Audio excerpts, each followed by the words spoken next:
Yo, what is going on, peasants? My name is JB. I am back here today with another draft analysis, this time for the SSBA, which is the Single Strike Battlers Association, I believe. Could be wrong about the acronym, but nonetheless, it should be a fun time. So this is a really interesting story of how this league came about. So the commissioner of the league was plugging it. I'll get to him in a second. In a server and mid-join, just for lulz. And he ended up finding the document for the league, and we had a bit of a chuckle. And the owner of the league ended up reaching out to me, and I'm like, you know what, fuck it, let's do it. I saw the tiers. I'm like, you know what, this should be a really fun time. And then Dorian ended up joining us as well, and then Jay was already in there. John Jr. is already in there, so it ended up being a lot of the homies in here anyway. So it's gonna be a really fun time just in terms of people. But shout out to Fort Waluigi for running the league. And just let me, before I show you guys the doc for this league, let me just reiterate: no one currently involved with this league had anything to do with the tiering, as far as I know. They said the previous owner who had left the league did all the tiering, and they just decided to reach out to people for a Wi-Fi division. And yeah, it's it's interesting, we'll say. It is a very interesting tiering. It is your old school, can't believe I'm saying old school, but it's your old school 5 tiers, 4 free slots type league back in the day. So it's actually two tiers from 2 Pokemon from tiers 3 through 5, I believe, instead of 2 tier 3s and then 1 and 1, but it's 2 tier 4s and 2 tier 5s as well. Doesn't matter. And 4 free slots. So there's 12 spots. That's all I fucking know. Anyway. Yeah, so let me once again reiterate, no one currently involved with the league had anything to do with the tiering as far as I know. So I will leave the link to it in the description if you guys want to go through and have a chuckle. But yeah, let's just look at these tiers. They're a little bit wonky, they're a little bit wild. Like just look at fucking tier 3. Like I'll show you, like this over here, this green is tier 4. This is tier 4, guys. I passed it. Yeah, this is tier 4. Yeah, it was a little bit crazy. But they the new admin team of the league was like, yo, we can go through and fix these if you guys want. But the other coaches and I agreed, like, you know what, this is like one of the last leagues of the gen. Why not just let everyone have a broken ass team and let's just have some fucking fun with it? So that's what we all ended up deciding on, and we just went ahead and rolled with the crazy tiers and said, fuck it, let's just have fun with it. So that's what we ended up doing, and thus there's really no, I don't even know how to go about doing this draft analysis, because I didn't draft the tier 1 round 1. No one drafted a tier 1 round 1 except for like fucking Dragapult. It's like, even in wonky tiers of Dragapult, still a Dragapult. No one drafted round 1 good Pokemon. Like everyone drafted like tier 3s and shit. So I'm no different. So with my first pick, I went ahead and grabbed like some crazy value, dude. Some really good value. I went ahead and grabbed myself a Weavile. I'm like, you know what, dude? Weavile's sitting here in tier 3. I'm always, the guy who has bad dark types on his team. Let me just go ahead and get maybe the best dark type in the draft format, bro. And tier 3 price, bruh. Weavile's not a round 1 pick. So like, at the end of the day, it's like, yeah, you're still, you're getting really good value in round 1, but like you're still drafting like, not a round 1 Pokemon. Like it makes sense, but it doesn't make sense. Like if you get what I'm saying, like, yeah, it's still like a good Pokemon, but it's like, is it a round 1 Pokemon? Because other people are getting like, someone did take Dragon Ball, someone took like fucking Urshifu, Zeraora, stuff like that, still going. Like, yeah, I'm drafting Weavile. It's like I'm already behind the 8 ball, so I'm gonna have to make up for like my broken Pokemon in like round 3, 4, 5. But who's to say whether or not I actually ended up doing that? But yeah, we got Weavile, great speed tier, great attack stat, just one of the best dual stabs in the game, dude. Triple Axle is broken, one of the best knockoff users, got great priority. It's just one of the best. It's one of the best dark types in the game, bro. It's nutty. It's super offensive, really fast. So I already got a good speed tier, which I don't usually have, and I already got a good dark type, and I got priority, dude. It's a good start. This is as good a start as any JB Westside draft you're gonna find. Next up for my round 2 pick, I decided I just want to take another Pokemon that I just really wanted to use in Gen 8. I haven't had a chance to use it, and it seems to be really good. Everyone I don't know who's a tryhard seems to fucking love this thing. So I'm like, you know what? Maybe a mouth breather, maybe a Neanderthal like me can probably get a little bit of work out of it. We'll see. I ended up taking Galarian Slowking. I just wanted to try it, man. What can I say? It's got great spit up, got great bulk. It's one of the best, fucking pivots and defensive pivots in the game, bro. It's taking that spot from Wings because it's just better. Like, bro, Regenerator, stupid offensive and defensive typing. Sludge Bomb, spam, fucking Future Sight, bro. Doesn't get teleport, unfortunately, but it's still thick as hell and looks really cool. Gives me a grounded poison. Unfortunately, doesn't get T-Spikes. We'll fix that a little bit later. We'll get ourselves some T-Spikes in a little bit. A great utility. Just good ass Pokemon that I wanted to use. So there it is. So Next up, I decided, all right, enough time's passed. I should probably get an actually, really good Pokemon to start, trying to actually build this team around something other than just shit I would just want to use. So I was looking through tier 1, and there's a Pokemon here that every time I've made it to the finals or won a league, I've had this Pokemon on team, except for one that was PCL season 2. I didn't have it, but it was one of the PCL seasons. I had Lando, the other one I didn't, and I made finals. But every league I've won, I've had Landorus on my team. I just spoiled it, but I took Lando T. If you've been around the channel for a while, I fucking love Lando T. Who doesn't love Lando T? I haven't had the chance to use it in Gen 8. I thought, what, it's still sitting here. Weird shit's happening in this league. It's round 3. I'll take a round 3 Lando T, dude. Fuck it. It's Lando T. Do I really need to talk about what it does? It's just one of the best Pokemon ever created. Legitimately, it's one of the best Pokemon ever created. Just competitively, like, good pivoting, good bulk, fantastic offense and defensive stats. Like, it's a fucking Landorus. If you're watching competitive Pokemon, you know what Landorus does. You know why Landorus is good. I don't need to tell you why Landorus is good. We got Landorus in round 3. Next up, decided to grab some more just stupid value, bro. This is what the job is all about. You're walking through the aisles at the bargain bin store. You see a. This is a reference that's just fuck. I'm aging myself with this, bro. Like, I feel old making this reference. So you remember back when there were these things called DVDs? And sometimes at Walmart's, they would have like the bargain bin DVDs where they would be like $3 or $5 a pop, just like a tub full of fucking movies. And sometimes you find some good ass movies in there, bro. Like, I found the fucking Austin Powers, like all 3 Austin Powers movies for $5. Are you shitting me? First off, if you haven't seen Austin Powers, fucking fix your life. Go watch Austin Powers. But like, listen, dude, sometimes you just find some really good value while you're looking through the slums. And I found in tier 5 fucking Chandelure, dude. Tier 5 Shandy. All right, bro. So I got, some crazy, offense and speed. Got some really good bulk. Got some good all-arounded Landorus and Slowking. And you guys get where I was going. So like, let's get some really good special attack, dude. 145 special attack. Flash Fire is a good ass ability. Flame Body too. Shout out to Calpac calling his Flame Body burn that won him a fucking game one time. That's the craziest thing I've ever seen. But yeah, man, great offensive Ghost type. Sitting there in tier 5, fantastic fucking value. Next up, this is maybe the Pokemon I wanted to use the most for some reason. I really can't tell you why I really wanted to use this Pokemon so fucking bad. I just did. So, fun fact, I actually ended up drafting our Shifu Rapid Strike here because I'm like, oh dude, it's a Shifu, I'll just take that. And then I remembered I wanted to use this next Pokemon, so I had Dorian drafted for me and traded him post-draft. I felt a little bit bad because we were playing Pokemon Unite with Cherry Mancake while we were drafting one night, and Cherry mentioned that he wanted this. I was just gonna pick it up post-draft because I assumed no one else wanted it. But he mentioned he wanted Cox, so I'm like, hey Dorian, you mind hooking me up and picking this up? He's like, yeah, you want to give me Archie? I'm like, yeah, cool. So we ended up taking Conk. We didn't end up taking Conk. We ended up with Conk on our team, so I traded Urshifu for Conk. I just wanted to use it, bro. I used Conk in the first Wi-Fi league of Gen 8, which was PCL that I played in, and it was really fun. That league, of course, only lasted 3 fucking weeks, but I'm pretty sure I got at least 1 or 2 kills with Conk in every game. So yeah, Conk is just nutty this gen. It's just fucking stupid hard with Guts Boost and Close Combat. Facade, like 2 KOs, fucking everything. It's ridiculous how hard Facade hits coming off this thing. It is a defogger now for some damn reason. It just gives me more good bulk, more good attack. And I kind of need another low end speed tier, which doesn't really make sense. But when you draft the fucking Slow King, you kind of need something a little bit above that. And Conk just like kind of perfectly fits that bill, and so does our next Pokemon. But yeah, just a great fucking physical wall breaker, another button clicker, another Pokemon with just fantastic priority as well. Mach Punch, like, yeah, it's just good all around, dude.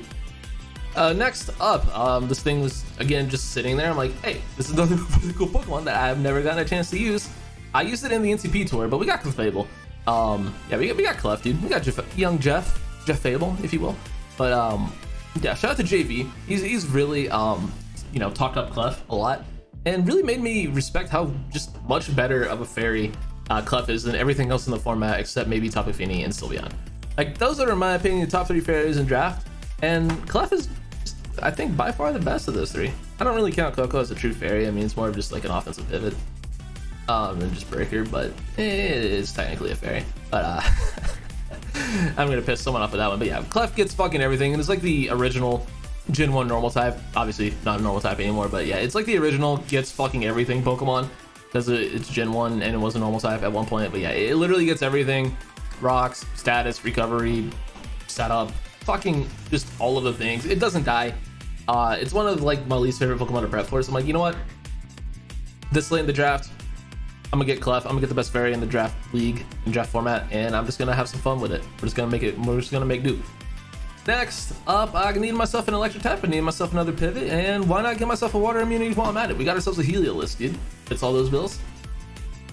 I believe it was tier 3 or 4. I don't really remember. Doesn't really matter, but it gives me another good speed tier in between Weavile and the rest of the squadron. Good special attacker, and does get dry skin, and is the best electric type that didn't get hindered by no hidden power, because it does still have access to Surfing Grassland. You can throw Raikou in there as well, but hey, who cares? Fuck Raikou. Oh, it's not on this team. Fuck you, PA. Yeah, I've said fuck my own league. I hate it here. I'm just talking on my ass. I'm like, oh yeah, I have Raikou in that league, and like, oh yeah, it also didn't really get affected by no hidden power, but Heliolisk doesn't get affected by hidden power because it can still hit ground types. Great dual stat. Sub glare sets are, you know, trendy. They were at one point, but hey, it's cool. Really fast, very solid, good pivot. It's U-turn, so it doesn't have to, you know, get hard walled by ground types if you want to volt switch around. But yeah, it's just one of my absolute favorite electric types to use of all time. I love Heliolisk, so happy to have it. And speaking of one of my favorite Pokemon to use, we got ourselves fucking Haxorus, dude. Tell me this isn't the best shiny in the game. Tell me that's not the best shiny in the game. And it has Moldbreaker. Like, bro. That's shiny and best ability. What else do you need? What else do you need? Is Moldbreaker? I think Moldbreaker is probably the best ability in the game. Is that Sheer Force or Sheer Force? I don't know. I'm just talking to talk, but best offensive ability anyway. But yeah, I love me some Moldbreaker. I love me some Haxorus, dude. It is like, if there was like a mascot for button clickers, it's got to be up there, man. I mean, Galarian Darm is the mascot for button clickers. Don't get me wrong, but Haxorus is like maybe the dragon type button clicker. Maybe there are a lot of good dragon type button clickers, to be fair. Not Uber for sure. Dragon Ball, is Dragon Ball really a button clicker? Dragon Ball's more of like a pivot. Dragon Ball's more of like a creative mon than like just a pure button clicker. D-Knight, same thing. Mint, same thing. Why does this matter? I don't know. We got Haxorus. It's just one of my favorite dragons to use. It's one of the only dragons I don't fucking suck with, because it just does damage no matter, you know, how wrong you predict the turn trying to flex set up in someone's face and just end up dying. Because that's kind of my favorite thing to do with dragons. Like, oh, this dude's totally gonna switch. He's gonna fear the coverage. Let me just set up. Oh fuck, he has coverage and I'm dead. It's kind of just like my favorite thing to do with, you know, just really any Pokemon in general. So the fact that we are able to, you know, have Haxorus, and despite the fact that is my playstyle and it still will, you know, just do dumb damage to everything, is fine. We'll make do. Yeah, Haxorus is super cool. It's close down by now, which is nice. Like I said already, Moldbreaker, one of my favorite abilities. Good speed here. Good revenge killer with Scarf. Good, it's just good all around. I really had no plan for this, if you couldn't tell. We're just kind of talking out of our asses, and it's not going well, but it's not going the worst, I guess. Anyway, I wanted to get a water type, and I'm like, you know what, a secondary ground type might not be a bad idea, mostly just because it was the only really good water type available. So we went ahead and grabbed ourselves a Seismitoad. I ended up with another water type, spoiler alert, but we'll get to that in a little bit. And it also gives me a water absorb mon, so I do have water absorb for the fish when we do inevitably play Fishy Boy. So got that unlocked. So we, you know, hopefully the guy who has fish in this league didn't do the Rillaboom thing and we just cry. But yeah, Seismitoad, one of the best utility waters in the game. Just good all around bulk. Like, it doesn't have like 105, 75, 75 isn't, you know, great stat wise. Like, it's pretty fucking bad, honestly, but it just takes hits, dude. It looks like it's way bulkier than it is. Same thing with Clef, but doesn't have the best stats, but like, it's just way bulkier than it seems. Really good coverage, good knockoff user, good Scald user, good Stealth Rock setter. Didn't get flip turn, unfortunately. Yo, if they gave fucking Seismitoad flip turn, imagine how dumb that would be. But yeah, dude, really good Pokemon.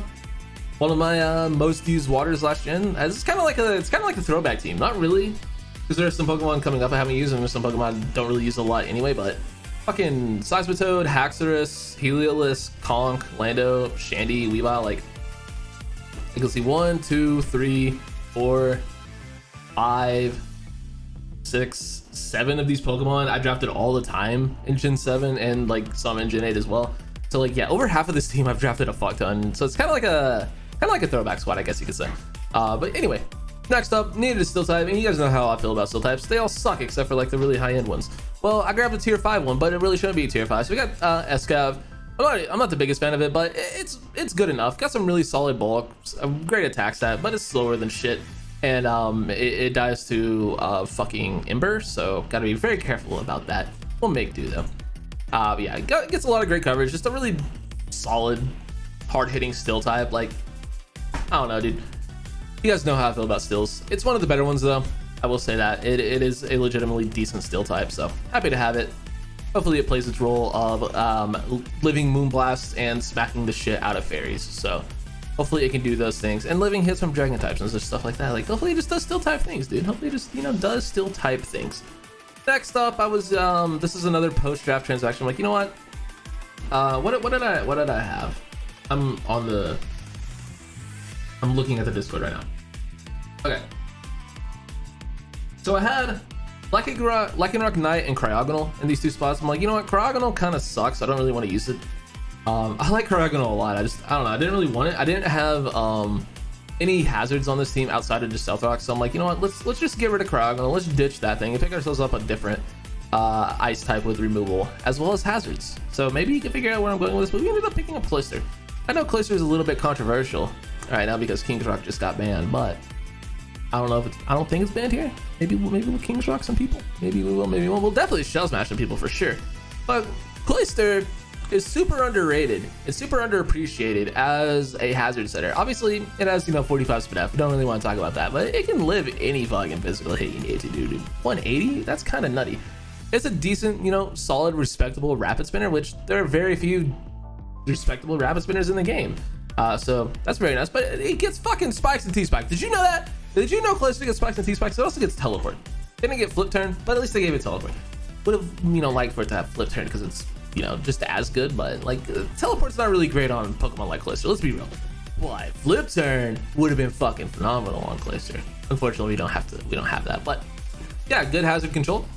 But yeah, that's kind of like the secondary thing with Cloyster because obviously this is the button that will be, you know, hopefully clicked a couple times this season. But yeah, you have to respect the Shell Smash. That, like, if you don't respect Shell Smash Cloyster, you're gonna fucking lose to it.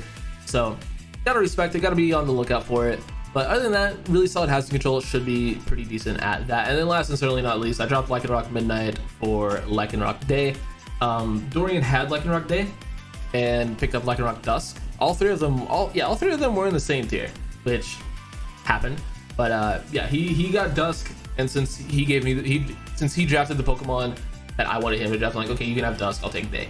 So that's how we ended up with that. I don't know, it's just another good speed tier. Cell Rock's broken, close combat's cool.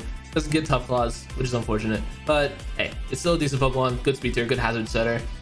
Maybe we can make like an Endeavor Cell Rock set work, we'll see. But yeah, that is the squad, dude. I think this is a 10-week season. I'm not entirely sure. Let me know what you think my kill leader is going to be. Let me know how many games you think I'm going to win. I think it's 10 weeks, could be 8. I have no fucking clue. But yeah, it's going to be a fun season for sure. I'm very much looking forward to it. This team looks like a ton of fun, if nothing else. So expect some wackier stuff. Expect some, I don't want to say less try-hardy stuff because I never really try hard and I always kind of just run dumb shit. But expect just JB content. How about that? Expect content. That might be my new motto. Expect content. But yeah, that's the squad, guys. Thank you so much for watching. Let me know what you think my kill leader is going to be, and I'll catch y'all in the next one. Peace.